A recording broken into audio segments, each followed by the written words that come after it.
systématique des véhicules à l'arrêt.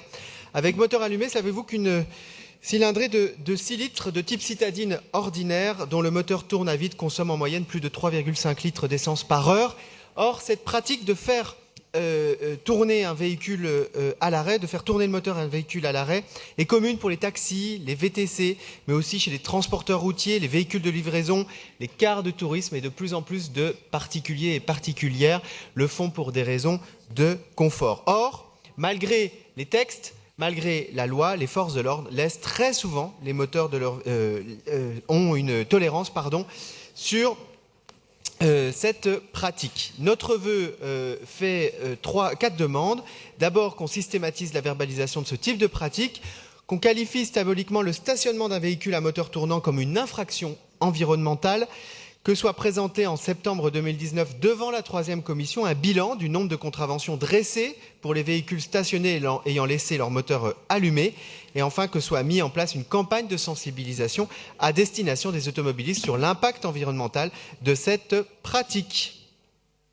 Merci. Pour vous répondre, Monsieur Najdowski. Merci Monsieur le maire. L'article R318-1 du Code de la route permet de verbaliser les 2 types d'infractions suivantes. Premièrement, stationnement d'un véhicule dont le moteur n'est pas arrêté. Deuxièmement, émission de fumée ou gaz toxique, corrosif ou odorant par un véhicule à moteur. Dans les 2 cas, c'est une infraction de catégorie 4, soit 135 € d'amende, minorée à 90 € si elle est réglée dans les 15 jours. Pour ce qui concerne les agents de la ville de Paris, entre janvier 2018 et février 2019, ce sont 2179 procès-verbaux qui ont été dressés, dont la majeure partie sur des voitures, 77% des véhicules concernés.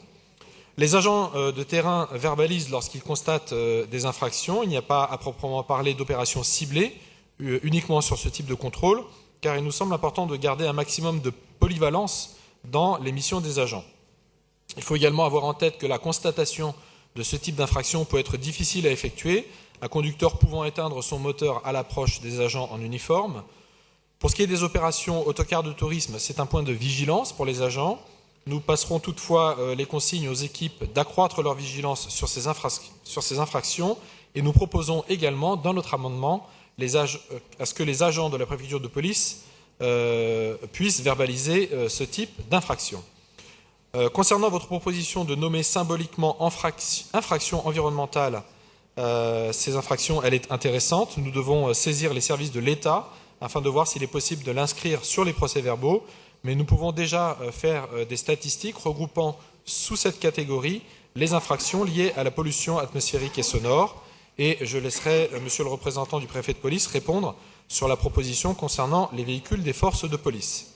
Nous précisons toutefois dans la version amendée de votre vœu que la maire de Paris avait déjà écrit en 2016 à la RATP et au préfet de police concernant la problématique des moteurs allumés de leurs véhicules alors qu'ils sont à l'arrêt. Merci. Enfin, et je termine, je vous propose de présenter le bilan des verbalisations d'ici la fin de l'année 2019 et donc en conséquence de modifier le vœu.